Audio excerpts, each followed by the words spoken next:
Assalamualaikum. But in this video lecture, I will deliver another chapter of your ENT series of lectures.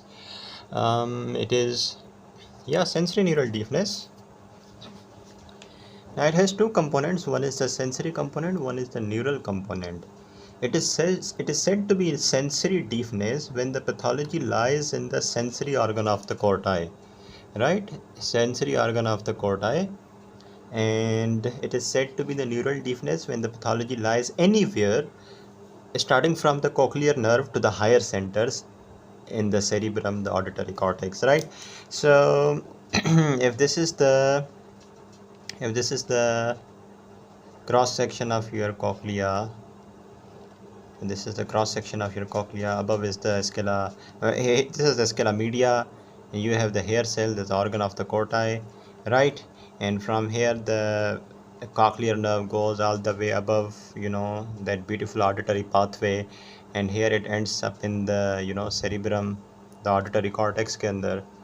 So if the problem is in the organ of the corti, right, it is said to be the sensory deafness.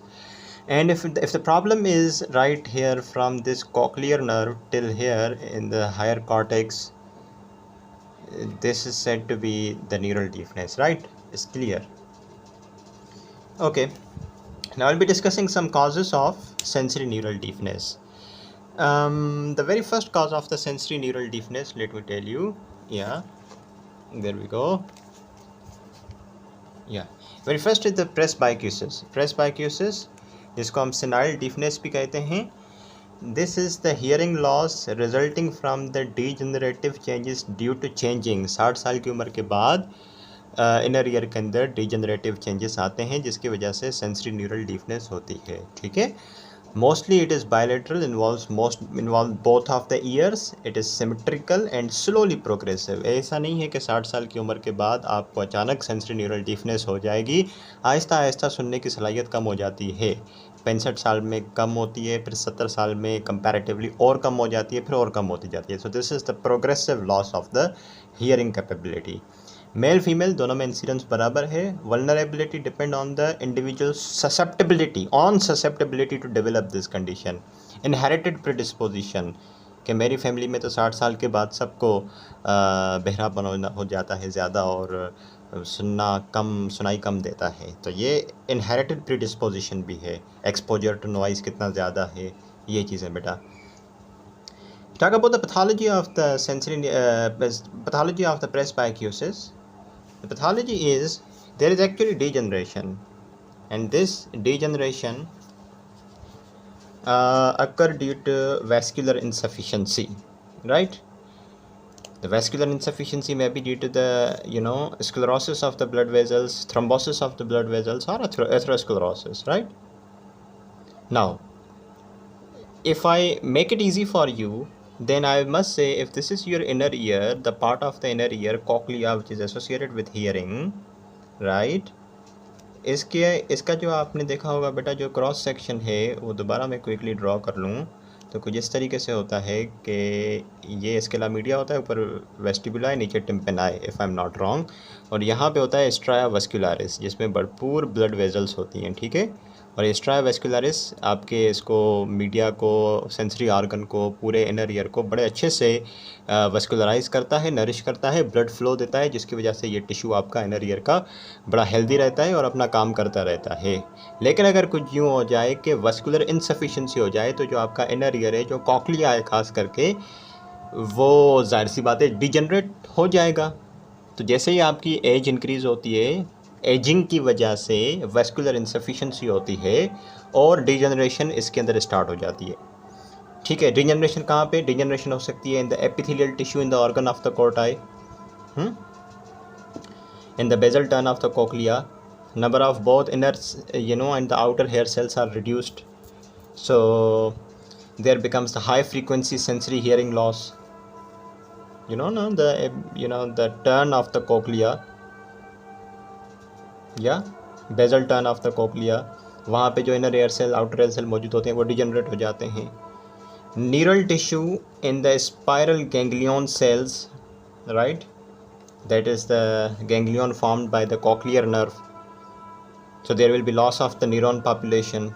Damage can be, at the level of the stria vascularis. Damage can be, right here in this basal membrane या basilar membrane. ठीक है बेटा, तो ये कुछ sites हैं जहाँ पे डैमेज हो सकता है।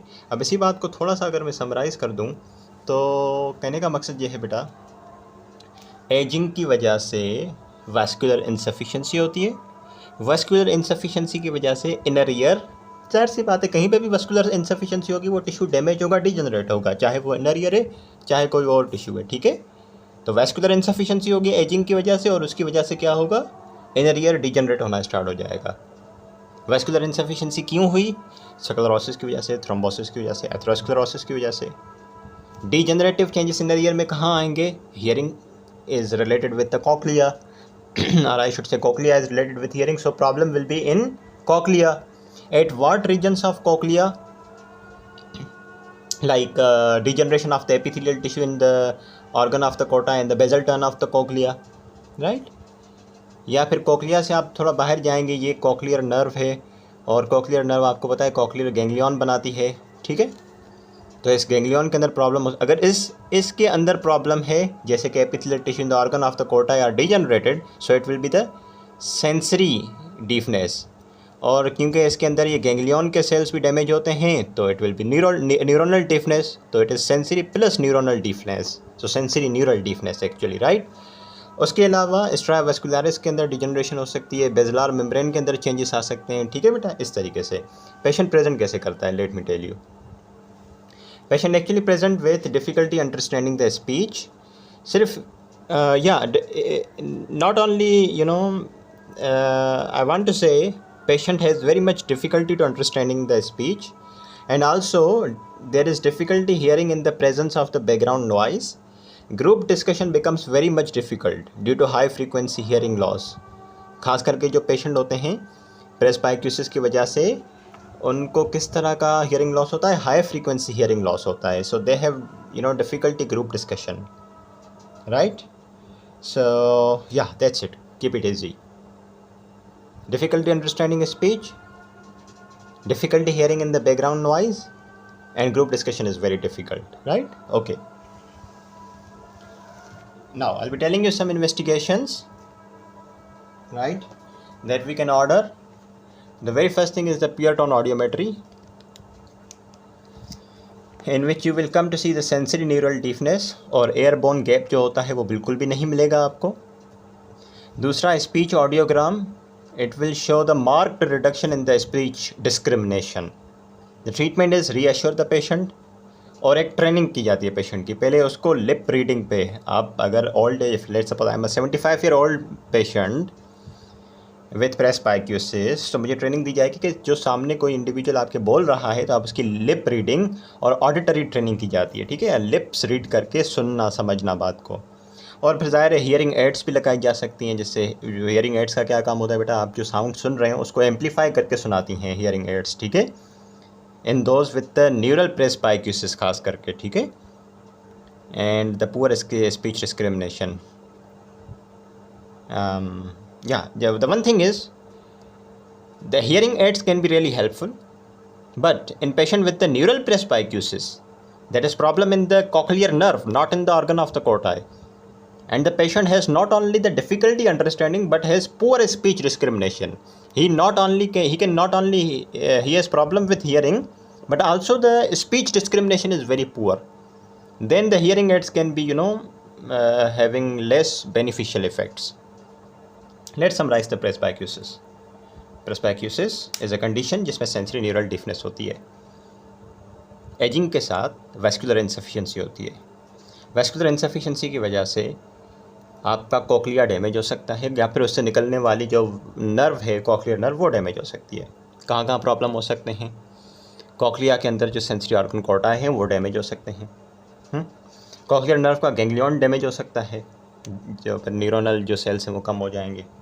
स्ट्राया वास्कुलरिस के अंदर प्रॉब्लम हो सकता है, बेजलार मेम्ब्रेन के अंदर डैमेज हो सकता है। That's it. पेशेंट क्या बोलेगा, डॉक्टर साहब मुझे सुनाई नहीं देता। ठीक है, और ना सिर्फ सुनाई नहीं देता बल्कि आवाज़ को डिस्क्रिमिनेट भी नहीं कर सकता, वो अंडरस्टैंड भी नहीं कर सकता। बैकग्राउंड नॉइज़ में सुनने में बड़ी मुश्किल होती है। ठीक है, इन्वेस्टिगेशन क्या करेंगे? प्योरटोन ऑडियोमेट्री, जो ऑब्वियसली करते हैं, स्पीच ऑडियोग्राम करेंगे, पेशेंट को रीअश्योर करेंगे और साथ में उसको ट्रेनिंग करेंगे, लिप रीडिंग और ऑडिटरी ट्रेनिंग। और अभी मॉडर्न तरीका हियरिंग एड्स, कान में आले लगा देते हैं, हियरिंग एड्स लगाते हैं, उससे आवाज़ अच्छी सुनाई देती है। लेकिन अगर पेशेंट को ना सुनाई देने के साथ साथ एक और प्रॉब्लम है, that is poor speech discrimination, और ख़ास करके जो इसको डिफनेस है वो न्यूरल प्रेसबाइक्यूसिस है, यानी कि problem is more in the brain, more in the cochlear nerve, then hearing aids can have limited beneficial effects, right beta? Now let's talk about another cause of the sensory neural deafness. Let's talk about ototoxicity.